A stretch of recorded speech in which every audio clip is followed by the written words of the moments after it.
Welcome back, it's Nine, and today I got a big video for you guys. We are going to be talking about a new Final Fantasy VII Remake, rumor we'll call it for now. We're talking about Final Fantasy XIV coming to PS5 as well as Endwalker, and we are going to be talking about Sony's plans for more investments and what I'd like to see them buy if possible, even if we're just talking about a wish list, really. Now, before we get into that, if you haven't subscribed already, please hit that subscribe button, hit that notification bell to get notified about all my upcoming videos, and hit the like button. It helps the channel a ton. Now, let's get right into it, starting with this article that comes from Twisted Voxel, and it's titled Final Fantasy VII Remake PC version possibly teased in new video. So as you all know, Square Enix is holding a concert for the Final Fantasy VII Remake. It will be happening on February 13th. Square Enix has started to tease this live concert, and they recently shared a message by the game producer Yoshinori Kitase. While the message itself is related to the concert, there is something else that includes in it that suggests that this could be a tease for a PC port. Now, if you guys don't know, I'll have it up on screen for you, so you can kind of see what we're talking about here. So it's not so much the message that gives a hint to it. It's rather that a PC appears to be running, and the second screen that is visible shows the intro from Final Fantasy VII Remake, except there's a slight difference. It looks like it's running at a higher frame rate, what I believe to be 60 FPS, and the original game is limited to 30 FPS. So we know that this is a one-year timed exclusive for the PS4, so it lines up with it coming to PC and probably the Xbox Series, as well as getting a PS5 upgrade. And then that would make sense for the 60 FPS on the PS5, and also getting a PC port as well. Now, they are going to do a special announcement. I imagine that's where we're going to get the big announcement that this game is going to get a definitive edition. It's going to be dropping on the Series, it's going to be dropping on the PC, on the PS5, and of course, I don't imagine that we're going to get anything like DLC with it. I think it's probably just going to be a definitive edition in the sense of it's going to run better. It's going to have textures that are not low resolution, and it's going to run at 60 FPS, which would really change the game. Honestly, with that kind of gameplay, having a 60 FPS frame rate would really do it, and it would really make the game pop and stand out even more than it already did with its incredible gameplay. That's one thing that I can say about Final Fantasy VII Remake. The gameplay was an A++. So I would be surprised if all this doesn't come true. I mean, it's just kind of odd. He's got a PC in the background. It's like a pure gaming PC too. Like it's really high end, and he's got Final Fantasy VII Remake on the screen as well. And we know it's kind of a trend now. It seems to be with game devs and stuff. They have things in the background that are related to what they're doing. I mean, this could just be a coincidence, but I doubt it. I think that it's going to come to PC, I think it's coming to PS5, and I think it's coming to the Xbox Series. Why wouldn't they want to put their game everywhere if all those exclusive deals are done? Now, mind you, they could do an exclusive update for the PS5, right? But not the Xbox Series. So you're getting that 30 FPS experience there. Although that would be weird. I don't understand unless Sony paid for it, which is the only way I can see that happen. But again, I feel like getting exclusivity on an upgrade for visuals or upgrade on performance is absolutely ridiculous. Like I don't really see the benefit in that. I feel like that's a silly way to get an exclusive. You may as well just either lock up that exclusive or get a timed exclusive on the entire game, not this whole we're going to get an exclusive patch for a year or whatever it may be. But that's my 2 cents on that. Now on to our next topic, and this comes from PlayStation Blog, and this is all about Final Fantasy XIV. Now I'm not so much going to be talking about, say, what's coming with Endwalker. Like, this has been out for a while. If you're a fan of Final Fantasy XIV, you're not going to get your information from me, obviously, right? There's much better channels out there that cover Final Fantasy extensively. Rather, what I want to talk about is the PS5 upgrade. And this is Play Final Fantasy XIV Online on PS5.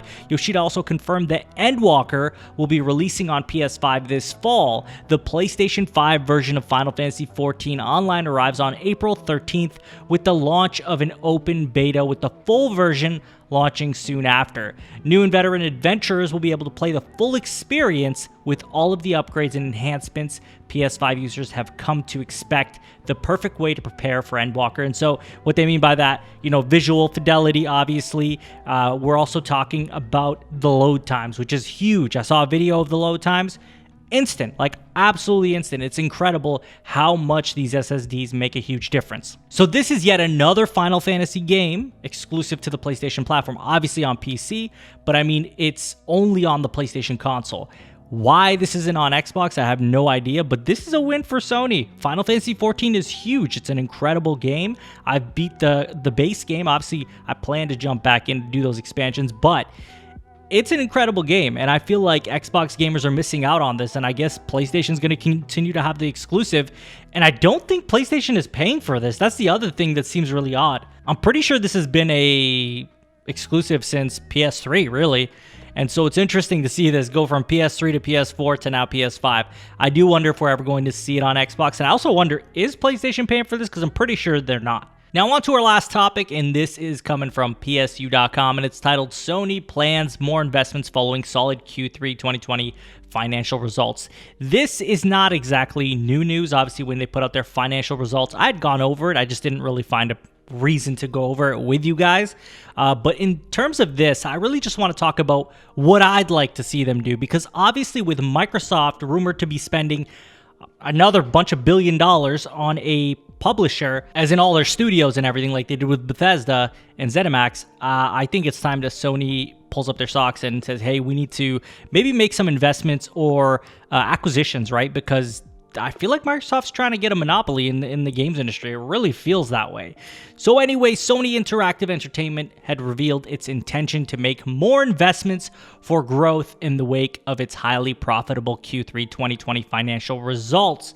In a statement issued during its financial report, it says, we plan to utilize the excess operating cash flow from this fiscal year as a source of future strategic investments going forward.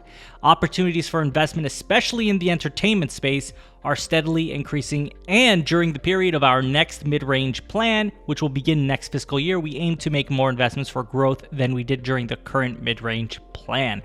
And so we know that the last purchase that Sony made was Insomniac Games, and it's time that maybe they look at purchasing some more studios.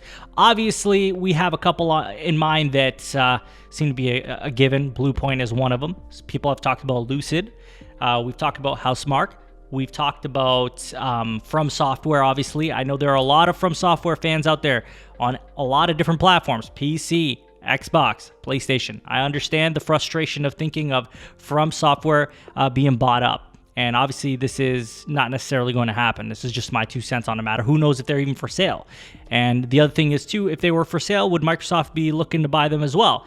Ultimately, I would like to see Sony buy somebody big. Like, obviously, I know there's financial limitations here because this isn't Microsoft. Microsoft has billions upon billions of dollars. They have so much money, it's ridiculous. And now Sony has a lot of money too, but it's not Microsoft money. So obviously they can't just get up and make a business acquisition, like a huge one like ZeniMax Bethesda, because it would be such a high-risk situation. They would be spending so much money.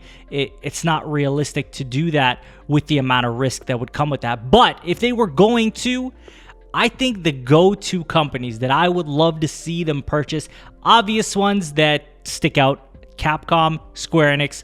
I understand those are two very expensive companies that likely aren't going to be purchased that easily. But those are the studios or publishers I'd like to see them purchase, because I just feel like Capcom has a long history with PlayStation, obviously a longer history with Nintendo, but ultimately, as of late, they've had a really good relationship with PlayStation, and Square Enix has had a great relationship with PlayStation since the PS1, since their inception.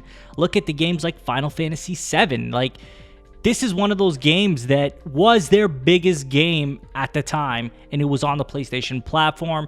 And obviously, since then, they've released a lot of Final Fantasy games, as we've discussed before, and the majority are exclusive in a way, or they start off as exclusive, and they've just done really, really well on the platform. So I just feel like Square Enix would be the best fit, as well as Capcom.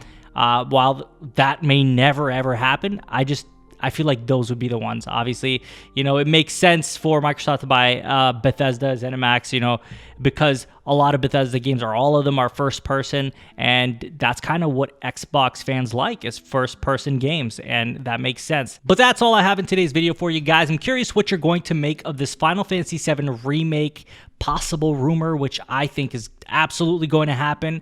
I would love to hear your thoughts on Final Fantasy XIV continuing to be an exclusive for PlayStation, even on to the 3rd generation console now that they are basically the only console that they're on is PS3, PS4, PS5. And lastly, who would you like to see PlayStation buy? And I'm not talking about like Lucid and Housemarque and, you know, these smaller studios. I'm talking about on a bigger scale. What would you like to see them do? Let me know in the comments. And as always, if you haven't subscribed already, please hit that subscribe button, hit that notification bell to get notified about all my upcoming videos, and hit the like button. It helps the channel a ton. You can follow me on Twitter and Twitch. Links will be in the description. And most of all, share this video with a friend. I will talk to you all on the next one. Take care.